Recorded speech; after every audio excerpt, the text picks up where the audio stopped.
সাহেব, এই কামরুল সাহেব, দাঁড়ান। আরে কামরুল সাহেব, গরু কত নিল?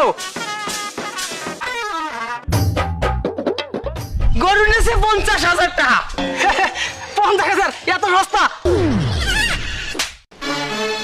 তোরে 50,000 টাকা কইতে কইছি, তার গরুতেই কিনলাম 50,000 টাকা দিয়ে।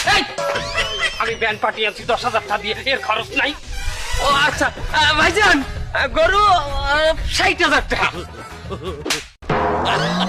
কানটা ফাটাই গেলাম, 60,000 টাকা মানি? তার আমদানি কইলেন 50,000, গরু 10,000, দুটো মিলেই তো 60,000ই হয়। এই শালা, আমি প্রথম ফির কুরবানি দিতে আছি এই এলাকায়, আমার সেরা কুরবানি দাতার লিস্টে নাম উঠবে, আর তুই 60,000 কইলি কে? আমার নিজের একটা মানিজ্যতের মূল্য আছে না?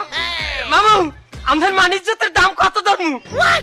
1 লাখ টাকা তো ধরবি। আচ্ছা ভাই, হলেন গরু 50, ব্যান্ড পার্টি 10, আর মামুর মানিজ্যত 1 লাখ 60,000। তোর এই হিসাব কইতে ব্যাপার, এই হিসাব রাখি মনের মধ্যে। 1 লাখে গরুর দাম কত?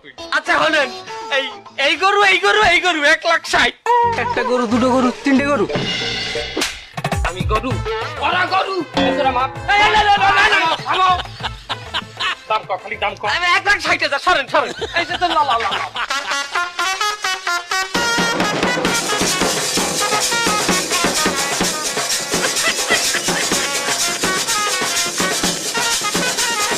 দেখছেন তামসারা? নাউজুবিল্লাহ।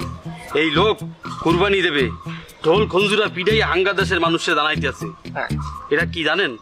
কেয়ামতের আলামত। কেয়ামত খুব সন্নিকটে চলে আইতেছে। তাই কিন্তু ইমাম সাহেব, এই লোকে জীবনে প্রথমবার কুরবানি দিচ্ছে, তাও এতগুলো টাকা খরচ করে। ইনি যদি ঢোল বাজনা পিছই না জানাতে পারে লোকজনকে, তাহলে কি উনার মনে উনি বুঝ দিতে পারবে? আপনিই বলেন। আর এই কুরবানির অর্থ কি, মানে কি?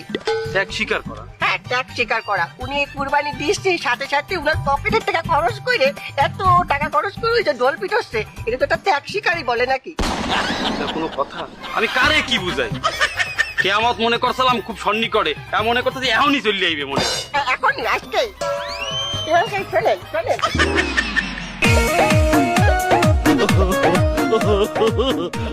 ভাগনা,